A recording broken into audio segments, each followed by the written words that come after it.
Hello, everybody. As for today, we're going to listen to different struggles and challenges in critical reading as students when they face the English language. I'm Sherynne Franchezka de Leon, your host for today's podcast, and welcome to Lost in Translation. Now, for today's guest, can you please introduce yourselves? Hi, I'm Mela. I'm Diana. I'm Ella. I'm Nathan. Hello, everybody. Okay, Rihanna, on a scale of 1 to 10, how would you rate your knowledge in English? Um, I would rate my English speaking skills like around 6 out of 10 because I felt like growing up, English is like a puzzle I couldn't solve. Words were like little mysteries and grammar rules seemed like secret code I couldn't crack. It was hard to understand and even harder to express myself clearly. English was a constant challenge for me. I struggled with reading, writing, and even understanding conversation. It felt like I was stuck in a maze without a map. Um, I remember when I was in intermediate grade, I didn't know how to compose a proper sentence, and I was really struggling answering my activities in English subject. I felt left behind in school that time. Until now, um, currently college student, I clearly still remember that situation, even though I was just a little kid when that happened. Um, when I went to high school, it was when I realized that my struggles were holding me back in school and in life. I knew I needed to take control of my learning. That's why I try to be better. Like I searched some tutorials on how to be good in English. I also watch English movies with subtitles to improve my listening skills. I started reading books that match my reading levels. I also remember I wrote some unfamiliar words in my notebook so that I can improve my vocabulary. Over time, these strategies made significant difference. Maybe I made some progress, but I still struggle with complex grammar and vocabulary. Um, Sometimes I find it challenging to express myself as precisely as I would like to. So there is definitely still work to be done. I kind of relate to you when you try to improve your English speaking skills by watching movies and by reading novels. Because, yes, I think it really does help because, as for me, I wasn't born as an English speaker as well. So I also struggle a lot with learning English. But yeah, I noticed that as a kid, I used to like watching movies, especially English ones, and then reading English books, children books. So I think it helped me improve my English. So it's so nice as well how you look back on your experience, your intermediate grade experience, because it means you use that as an inspiration to grow on your English skills. I just have an advice for you that you shouldn't be too hard on yourself when you come across that memory because it's a part of your growth as an English speaker, and I root for you. I hope you gain a lot more confidence as you continue learning English.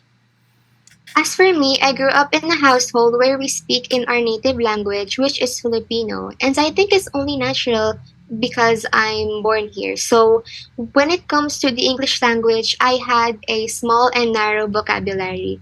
And you could say it affected my confidence, especially in a place where people would have something bad to say about your skill in English. I almost gave up.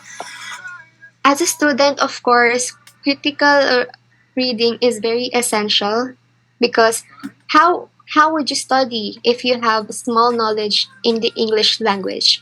But luckily, when I was in high school, every after a long discussion in our English class, my teacher would teach us words like difficult words. I even remember the word chagrin, and that means distressed. My teacher in that subject has become an important figure to me. She has helped my knowledge grow, and I can say that I was better than I was before. Also, I developed an interest in books and movies like fantasy and romance. I love fantasy and romance. And fantasy has, I believe, complex vocabulary, so my knowledge in the language has improved. How interesting that, because I can relate to the part of your story where you would search a 3D word in the dictionary. However, I search mine on the internet because it's quick and you can easily access different websites that can provide examples, right? And I somehow understood it better when I saw how they use it in a sentence. And in addition to that, when the pandemic started, I also tried to read novels.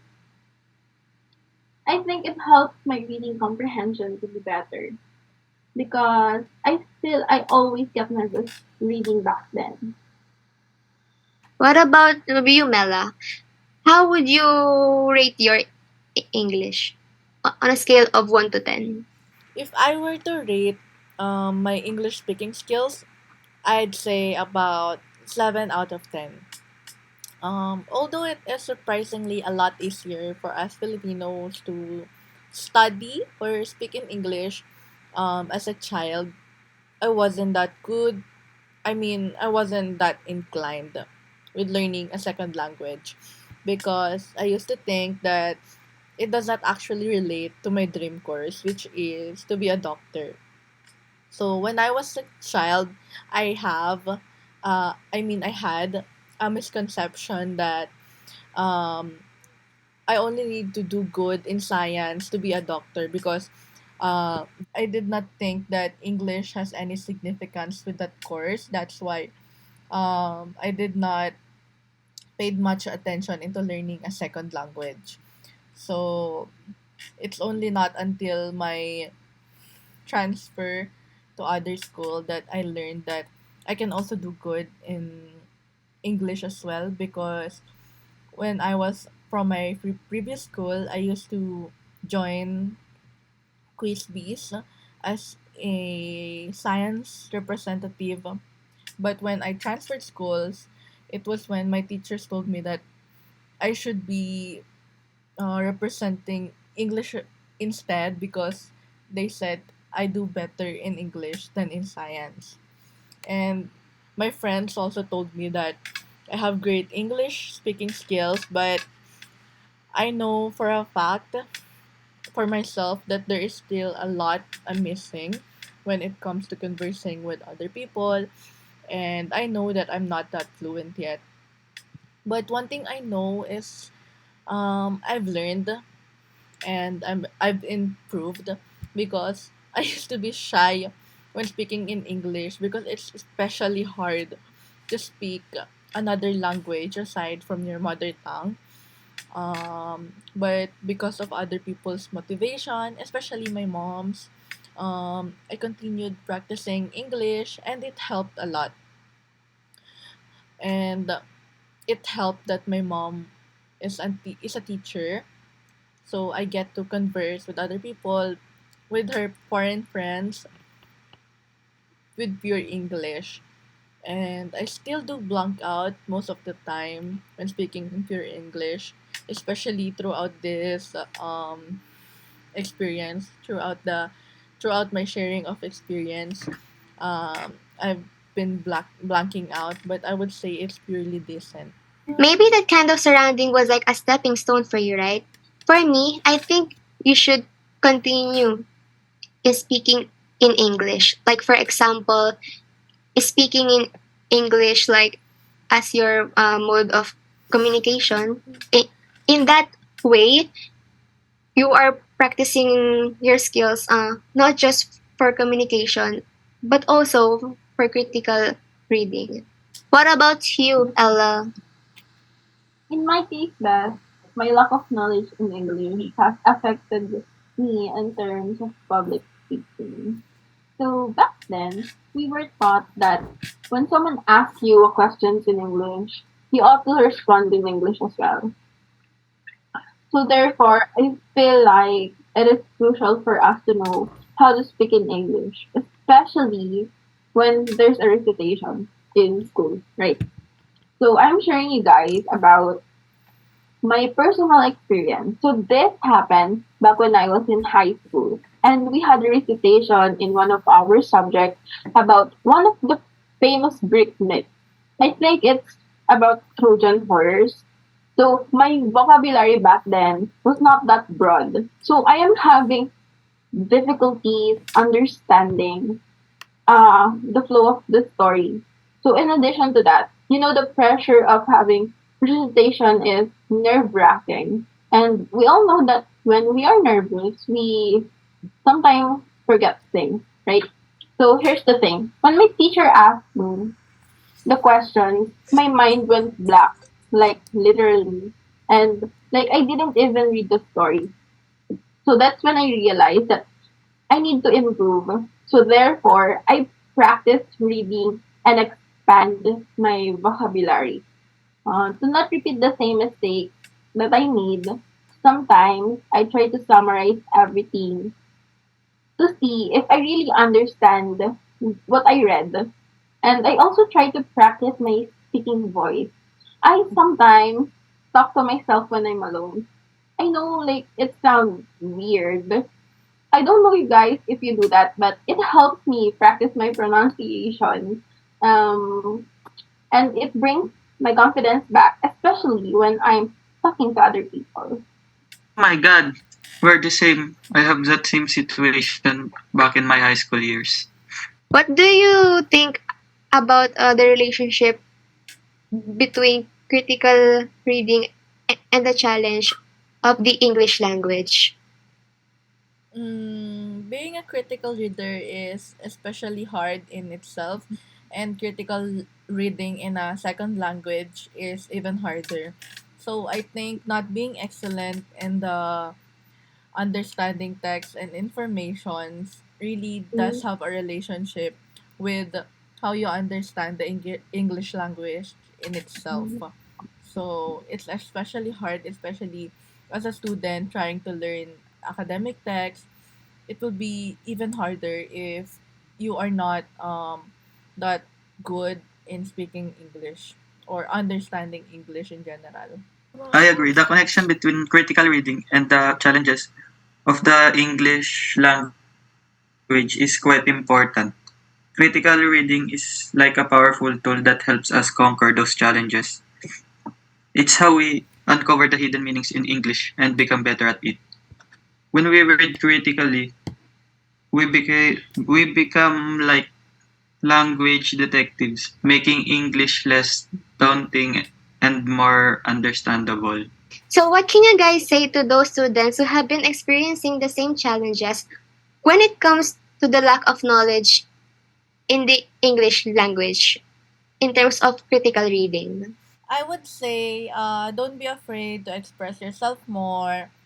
It's okay to make mistakes because you're not ultimately good the first time you try something, especially in learning a second language.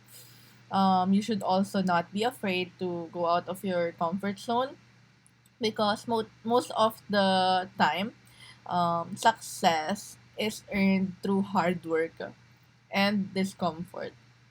You can't cage yourself with what you're already accustomed with because if you do, you won't learn anything and you won't grow. Lastly, don't beat yourself up too much because you made a mistake. Mistakes are inevitable part of our lives and they are necessary for us to grow. When you make mistakes, reflect on them so that you won't make the same mistakes again. If you're a student who finds English tough, don't be afraid of challenges. Embrace them as an opportunity to learn and grow. Reach out for help when you need it, and always be careful and act responsibly when sharing information, especially if English is a challenge for you. And remember that progress may be slow, but every step counts. For me, life is a game where we can't undo a move, but we can make the next one better. So my message for them is don't be hard on yourself. You Yeah. might experience unexpected challenges in your life, but don't let it hold you back from growing. Learn from the past and think about how you will improve in the future. And remember, discipline is not about perfection. It is a continuity process. And learning is a never ending process. And as Einstein says, when you stop learning, you start dying. And that's it. And to our listeners, I really, really hope that you learned something from what you have heard today. Even with insufficient information, developing and retaining confidence in your English language abilities is absolutely possible with persistence, practice, and a positive outlook. Understanding that learning a language is a gradual process.